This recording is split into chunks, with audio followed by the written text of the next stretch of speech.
Check it out now, y'all. nanoHUB-U, online instruction.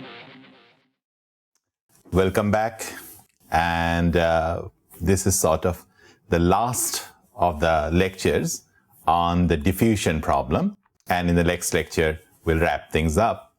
So far you have seen that we have understood a great deal about biosensors. What's special about biosensors at nanoscale? Simply by thinking about nanoscale as a geometrical object, how particles come and get attached to the sensor surface, regardless of the method of transduction, that has already told us what are the fundamental limit of sensing is. For example, if you are not willing to wait beyond a certain point, then that already determines the minimum value of the analyte concentration that you can reliably report. Now, we learned a lot of things from biology. I often made the analogy from biology, from the jellyfish example, and others, for example, about the droplet. Can we now, based on the understanding of a sensor, teach something to the biologist? That is something the goal of this particular lecture is, and in the next lecture I'll wrap things up. The two important things I want to discuss today, one will be called a first passage time, and another would be called a narrow escape time. Both have significant biological implication. So the first question I'll be asking is that if you have a blind molecule within a cell, then how does it know where the exit door is? Think about let's say a crowded movie theater, and the lights have been turned off, it's very crowded, and the question is there are few doors, assume that everybody cannot see, and the question is how long will it take if you are in a given seat to exit by random walking through one of the doors? That's the question we are asking. And this should be a problem relevant either as a first passage time, you want to simply get out and you want to know on average how long it takes. And I'll give you some examples. There'll be more examples in your homework, and so therefore you'll get a feel very quickly. The narrow escape time is a relatively similar concept. I will discuss that in the beginning of next lecture, and then I'll conclude. When you think about a cell in biology, one thing obviously, first thing that probably strikes most people is the complexity of the cell itself. But for the time being, we are not going to focus on the complexity, but rather I want to draw your attention to the holes that we have within the nucleus. And correspondingly, on the cell surface, there are these holes which allows it to communicate with the outside wall. So proteins from inside, they will randomly walk around in this environment and eventually get out through one of the doors. Other elements, proteins and other things that are created, those can also get out from one of the cell walls, for example. And the question is, how long does it take? This is a very fundamentally important question for biophysical activity. And we'll see that there is a very simple answer to that question based on the understanding of nanosensors that we had so far. Assume this is a physicist cell. That's very simple. We have simplified the problem and had made it an oval. And we are asking a question that if a protein starts from a given location, x0 location away from one of the doors, and let's assume for the time being that we have one or two doors, then the question is how long does it take given this separation? Now, of course, it will not going to go out directly. The black line, the blue line, the green and the red are that if you put 4 molecules, each are going to take slightly different path. And what we are asking, that the first time it sort of gets out, then you say time T1, T2, T3, and T4, and you take the average. Hence the name mean first passage time. First passage means it is sort of getting out and never coming back. That's the passage aspect of it. Somewhat even simpler electrical engineered cell would be something like this, a box, a couple of exit doors with a flux I2 and I1, the rate at which proteins are getting out.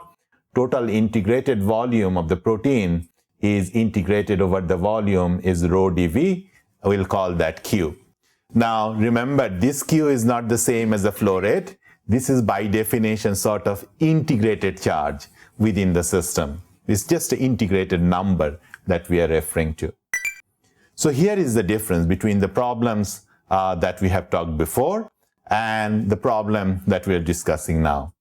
When we talked about the settling time, how long it takes for the biomolecules to swim around and then get collected by the sensor surface, we simply asked this question that how long does it take for ns number of molecules, let's say 5 or 10, regardless of where they start.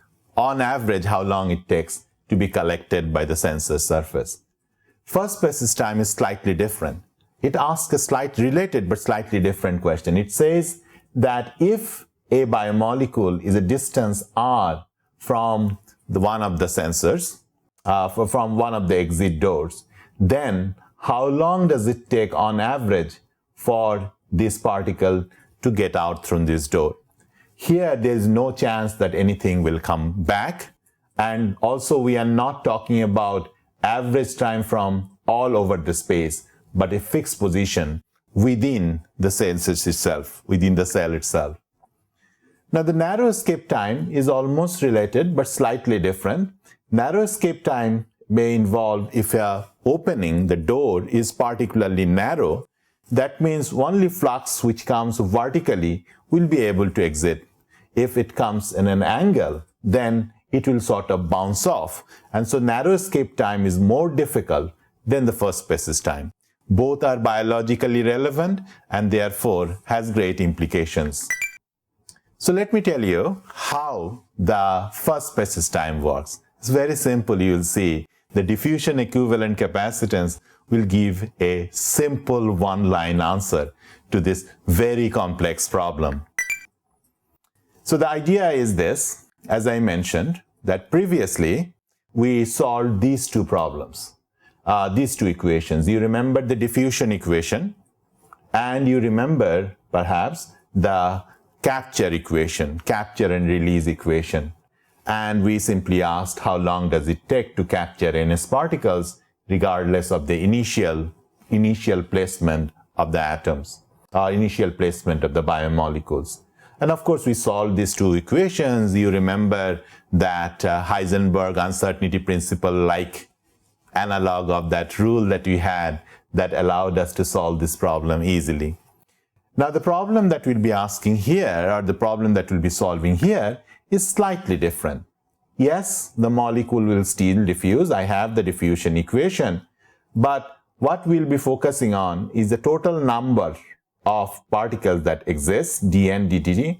That depends on how many coming in and how many getting out through the door. Now, we do not have anybody coming in. We are only looking at how many are getting out. So F in will be 0. And this rate of loss, nt over tau, that will be the rate of loss of this particle because nothing is coming back. There's no term like this, and there's no finite capacity like this also because it can continuously get out. There's no receptor limitation either. This problem and this problem is not strange that they will be related, but we'll see what the relation is and how long does it take on average for this molecule to escape. Let's do a very quick calculation so that we can reformulate the diffusion problem. So what we wish to do is, instead of looking at this diffusion problem point by point, we want to integrate the whole density within the biomolecule density within the cell itself. So therefore, we integrate over the volume and call that dq dt. If you integrate over the diffusion equation, then that will be equal to the flux that is getting out, and the integral of across the surface will essentially be equal to I1 plus I2, I1 plus I2. And so therefore, you can immediately say the total amount of particle loss, the total particle loss from this box is directly proportional to the flux that is getting out. Now, this is no rocket science. You remember that if you have a bucket with 2 holes in it, the rate at which the water gets lost is equal to the flux through those 2 holes. That is essentially the essence of this equation. And therefore, if I know what the total quote-unquote charge is, or total number of particles are at a given point, and if I know the 2 fluxes that are coming out of those two holes, then I can capture the first passage time, or the mean first passage time. So that will be my goal. Let's consider even a simpler case. Let's say I have a single hole. So in that case, I don't even have I2. Life would be simpler. So in this case, the loss of particles from this box is simply given by, I don't have anything coming in, so it's I out is simply I1, and so the tau will be equal to the total number of particles that I have, which is proportional to the volume multiplied by rho naught. Rho naught is the density, and divide by I1. Now, I don't know I1, so how am I going to calculate it? It turns out that calculating I1 is not a problem. We have done it many times. You see, if you have a spherical opening, hemispherical opening, I1 is simply CDSS rho naught minus rho s. Rho naught is the density here, and rho s is the density at the exit point. And let's say that density is very low because everything is sort of getting out. And so therefore I1 is CDSS for this hemispherical sensor or hemispherical exit door, which is something we already know. But in general, you see, the time, mean first passage time, is simply given by, if you rearrange this, let's put this I1 in this expression and calculate tau. If we do so, we'll see that if we just knew the diffusion equivalent capacitance, the same diffusion equivalent capacitance that we had been talking about, then this very complex problem of proteinscape through a cell door essentially becomes an easy problem to solve. It is simply inverse of CDSS. Does this result make any sense? I mean, it's so simple, you might think that you might be skeptical that it works. So let's work out one example in some detail so that you feel comfortable. You'll be doing more on the homework, and that will make things even clearer. Consider I have a cell which has it's a one-dimensional cell, meaning that there is a escape door here, and the cell extends all the way to the other side at a length, let's say, L. From the escape door all the way to the back of the cell, the distance is L. Assume that a protein is trying to escape from a position X. Now, of course, the protein will do a random walk. It doesn't know where the door is, and even if it knew, it's blind. There's no way it would sort of guide itself to the protein itself, the door itself. So it will do some random work. Some will go back, forth, the other one might go a little bit back, then it may go forward, and so on and so forth. Everybody will have a slightly different time. The question we are asking, on average, if you take 10,000 of those rate particles, on average, what would be the time for this to escape? Now, our theory so far said that all I have to do is to calculate I1, the flux that is coming out from here to here. Now, we have already solved this problem, right? We know that in a parallel plate capacitor configuration, the steady state flux escape is simply CDSS multiplied by rho naught. Rho naught is the height of this density. Rho naught is the bulk density. And because this is the only way it can sort of get out, there's no escape door in the back.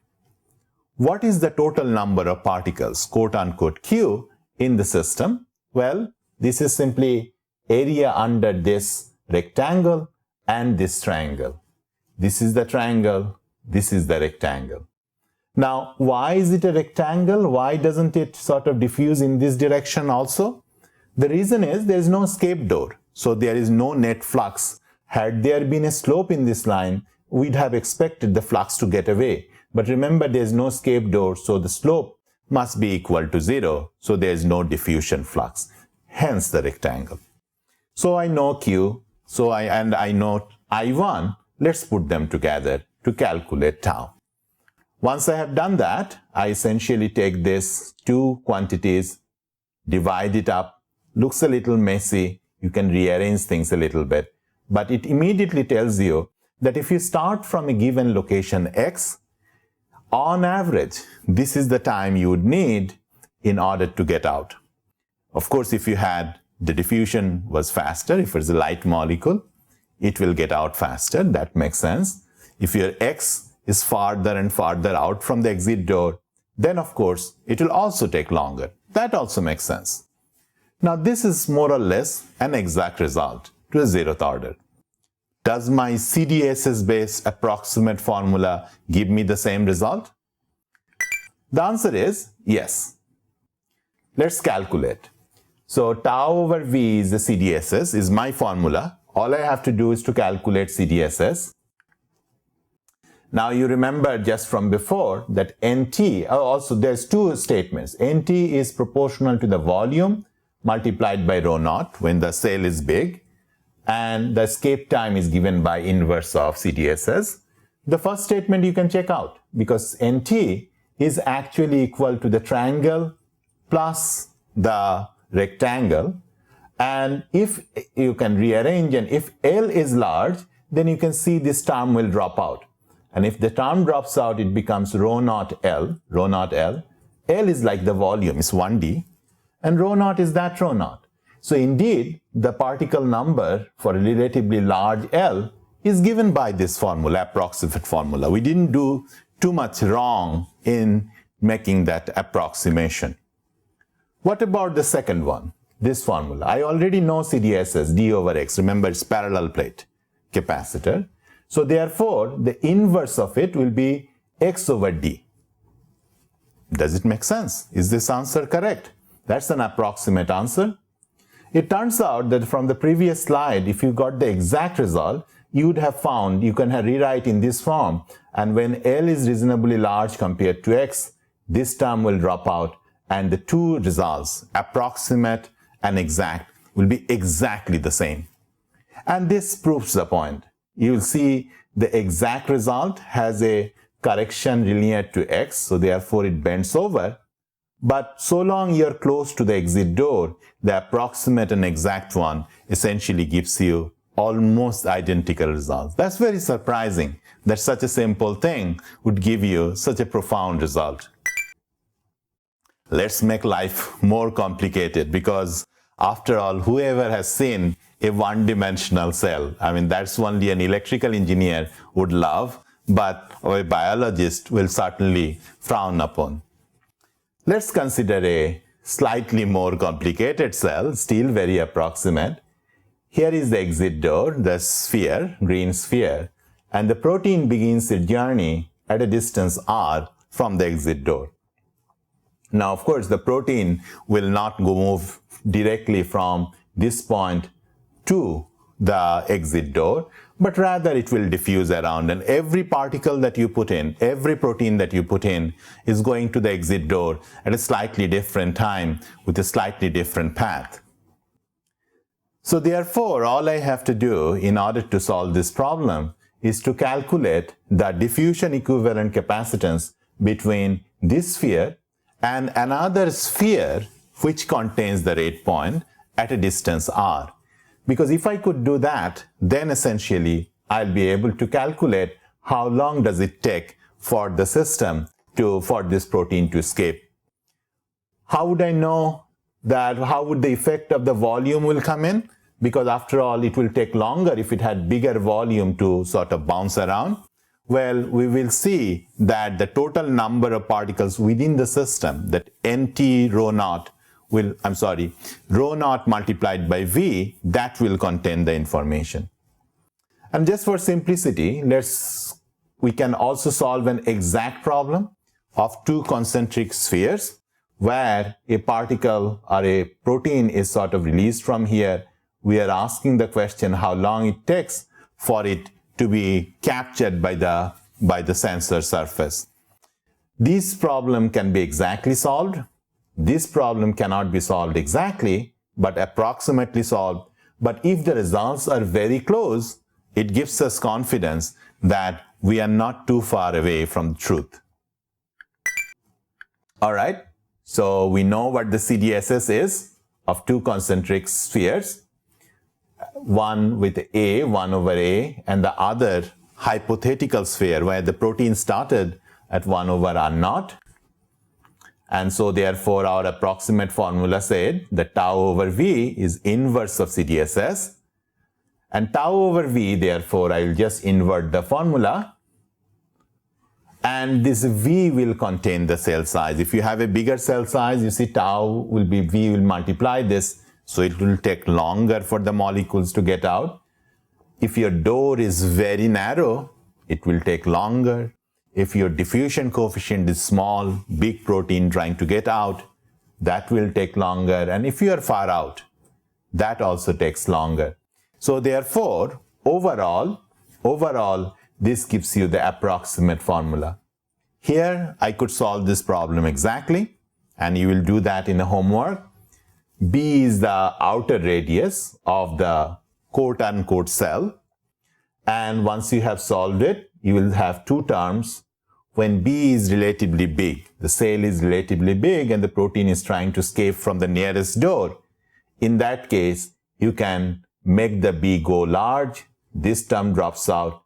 The exact and approximate results essentially just match on top of each other. A very simple answer, but it tells you something profound already about proteins, size of proteins, the size of the door, and volume of a cell, how long it takes for the molecules to get out of these doors. So I will stop at this point and we'll take a 5-minute break. After the break, we will start discussing the narrow escape problem, narrow escape time, which is a related concept, but is slightly different. And once we have done that, we'll conclude this set of lectures with a summary. See you next time.